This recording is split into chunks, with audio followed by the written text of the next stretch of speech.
Hi all. July 18 അച്ഛൻ്റെ birthday ആയിരുന്നു. തിരക്ക് മൂലം വീഡിയോസ് എല്ലാം കുറച്ച് ലേറ്റായാണ് പോസ്റ്റ് ചെയ്യാറ്. ഇത്തവണയും എന്നത്തെയും പോലെ കേക്ക് വാങ്ങി മുറിച്ച് എല്ലാവരും കൂടെ കഴിച്ചു. ജാനിക്കുട്ടിയും ഒന്ന് ടേസ്റ്റ് ചെയ്തു കേട്ടോ. ഇത്തവണ ഫുഡിൻ്റെ കാര്യത്തിൽ കുറച്ച് കൺഫ്യൂഷൻസ് ഒക്കെ ഉണ്ടായിരുന്നു. ആദ്യം അമ്മ പറഞ്ഞു നമുക്ക് വീട്ടിൽ തന്നെ ഉണ്ടാക്കാമെന്ന്. ബട്ട് ഞങ്ങൾ ബാംഗ്ലൂർ ട്രിപ്പൊക്കെ കഴിഞ്ഞ് വന്നതുകൊണ്ടും എനിക്ക് ഓൺലൈൻ ക്ലാസ് ഉള്ളതുകൊണ്ടും പിന്നീട് ആ പ്ലാൻ മാറ്റി.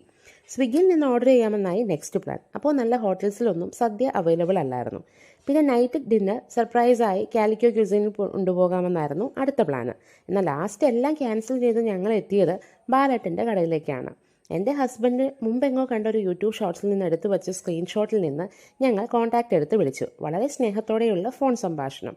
12 മണിക്ക് ലഞ്ച് തുടങ്ങുമെന്ന് പറഞ്ഞു. ഉടനെ ഞങ്ങൾ റെഡിയായി ബാലേട്ടൻ്റെ കടയിലേക്ക് പുറപ്പെട്ടു. കടലുണ്ടയാണ് കേട്ടോ ഈ സ്പോട്ട്. പുറമേ നിന്ന് നോക്കിയാൽ അത്ര വലിയ സെറ്റപ്പ് ഒന്നുമല്ല, എന്നാൽ ഫുഡ് ആൻഡ് സർവീസിന് 100 മാർക്സ് കൊടുക്കാം. ഞങ്ങൾ എത്തിയപ്പോൾ തൊട്ട് തിരിച്ചുകൊണ്ട് സ്നേഹത്തോടെ സ്വീകരിക്കുന്നത് ബാലേട്ടൻ തന്നെയാണ്. പിന്നീട് ഇലയിട്ട് ആവി പറക്കുന്ന ചോറും കറികളും. വളരെ സ്നേഹത്തോടെയാണ് ഫുഡ് സെർവ് ചെയ്യുന്നതും. ചെമ്പല്ലി വറുത്തതാണ് ഞങ്ങൾ ഓർഡർ ചെയ്തത്. അതിന് പ്രത്യേകം ഒരില സെൻട്രൽ വെച്ചിട്ടുണ്ടായിരുന്നു.